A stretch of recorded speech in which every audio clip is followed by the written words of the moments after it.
Drame familial à Pontcharrat-sur-Turdine, l'ex-conjoint de la femme retrouvée morte aurait reconnu les faits. Gros dégâts de la grêle dans le vignoble du Beaujolais, en particulier à Chirouble. Enfin, l'Asvel se qualifie pour la finale de Pro A en battant largement Monaco. C'est un probable drame familial qui s'est joué hier à Pontcharrat-sur-Turdine. Une femme de 39 ans a été retrouvée morte dans l'appartement de son ex-conjoint dont elle venait de se séparer. Le plan alerte enlèvement a été brièvement déclenché en raison de la disparition des 3 enfants retrouvés un peu plus tard au domicile de la sœur du père à Villeurbanne. Un père qui s'est finalement rendu à la gendarmerie. Le père des enfants a été placé en garde à vue à 20h45 hier pour des faits d'homicide volontaire avec préméditation. La garde à vue est toujours en cours et je prolongerai tout à l'heure cette garde à vue en fin d'après-midi pour une nouvelle durée de 24 heures. La garde à vue aura donc une durée maximum de 48 heures. Selon le procureur qui tenait une conférence de presse cet après-midi à Villefranche, la mère de famille a probablement succombé sous les coups portés par son ex-mari. Le mis en cause a reconnu succinctement avoir porté des coups à son épouse le 29 mai dans la matinée avec l'aide d'un objet contondant. Cet objet pourrait être un morceau de bois d'1 mètre environ de long qui a été retrouvé à proximité de la scène de crime. Ici, on est sur l'épaissante de l'orage qui a lieu vendredi soir. Et donc là, nous sommes sur des parcelles qui ont été touchées à 100%. Ici, il n'y aura pas de récolte en 2016. Pénible retour ce matin pour ce viticulteur dont son vignoble ravagé par la grêle à Chirouble. Les dégâts sont considérables, presque plus de feuilles sur des pieds de vigne littéralement hachés par les grêlons. Mon domaine fait 8 hectares et donc j'ai à mon avis 60-70% d'exploitation qui sont à 100%. Et après le reste, faut qu'on voie le futur. On va voir, il y a des vignes qui sont touchées à 50-60%. Après, on verra au moment de la flore qu'est-ce qui va se passer sur les raisins et avec la météo. C'est vrai, ce qui fait un peu peur, c'est qu'on est qu'au mois de mai, prendre un gros orage comme ça. Juste à côté, à Fleury, une dégustation de cru était organisée aujourd'hui. Mais après l'orage, le cœur n'y est plus vraiment. Beaucoup de viticulteurs ne sont pas assurés.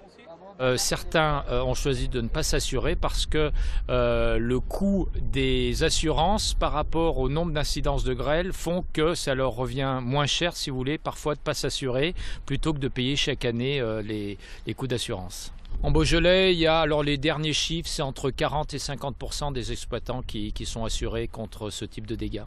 Selon les estimations, près d'1 millier d'hectares auraient été ravagés par la grêle, essentiellement sur Chirouble, Fleury ou Morgon. Aujourd'hui, la FDSEA lance un appel pour que soit reconnu l'état de catastrophe naturelle.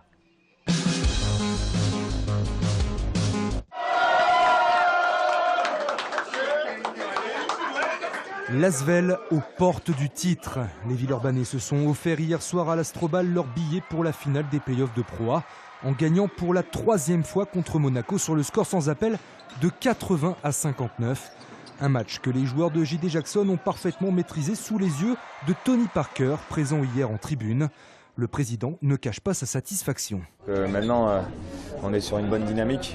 C'est pour ça que je donne beaucoup de crédit à Monaco parce qu'ils ont été un adversaire redoutable. Ils ont dominé toute la saison. 14 victoires d'affilée, il n'y a pas beaucoup d'équipes en Pro A qui fait ça. Et de battre une équipe comme ça, c'est vrai que ça a été difficile. C'était un vrai combat. Tous les matchs, ils étaient vraiment agréables à regarder. Et maintenant, on a gagné et il faut qu'on se concentre sur Strasbourg. Et on sait que ça va être encore très très dur et il va falloir refaire un exploit.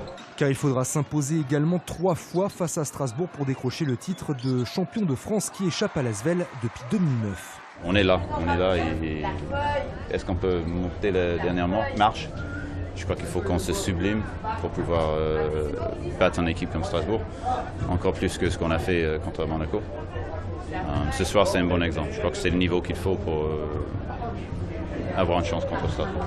Réponse le 6 juin à Strasbourg pour la première manche de la finale. En attendant, revivez la qualification de la Green Team dans Asvel Time avec Tony Parker, mercredi à 20h15 sur TLM. Un petit garage à Villeurbanne, des outils et beaucoup de système D. Voici l'atelier soudé, où robots mixeurs, ordinateurs ou téléphones reviennent à la vie. Objectif, lutter contre l'obsolescence programmée. Bénévoles et propriétaires des objets mettent donc la main à la pâte. Je suis venue pour faire réparer mon PC qui a rendu l'âme récemment, en espérant que Clément trouve une solution, puisque voilà, son but c'est de lutter contre l'obsolescence programmée. Les personnes viennent avec leurs objets en panne et on essaye donc ensemble, on démonte les appareils et on fait en sorte qu'ils repartent avec un objet qui est réparé. Le fait d'économiser, enfin de ne pas jeter le matériel qui peut encore fonctionner, ça correspond tout à fait à ce qui me plaît et ce que je défends aujourd'hui voilà, au quotidien. En plus de rendre la vie à des appareils électroniques, ici les bénévoles partagent aussi leurs connaissances. On jette beaucoup, en fait, énormément d'objets. Si ça tombe en panne, voilà, on pense qu'on ne peut pas le réparer, mais voilà, on désacralise en fait cette chose-là en incitant les gens à le faire eux-mêmes. À la limite, c'est pas l'appareil en lui-même qui est intéressant, c'est les petits schémas, les explications, c'est comment se servir d'un multimètre et tout ce qu'il y a autour. L'objet en lui-même, c'est presque un prétexte à la limite. L'atelier soudé est ouvert au public tous les mercredis soirs de 18h à 21h pour la somme de 5 €.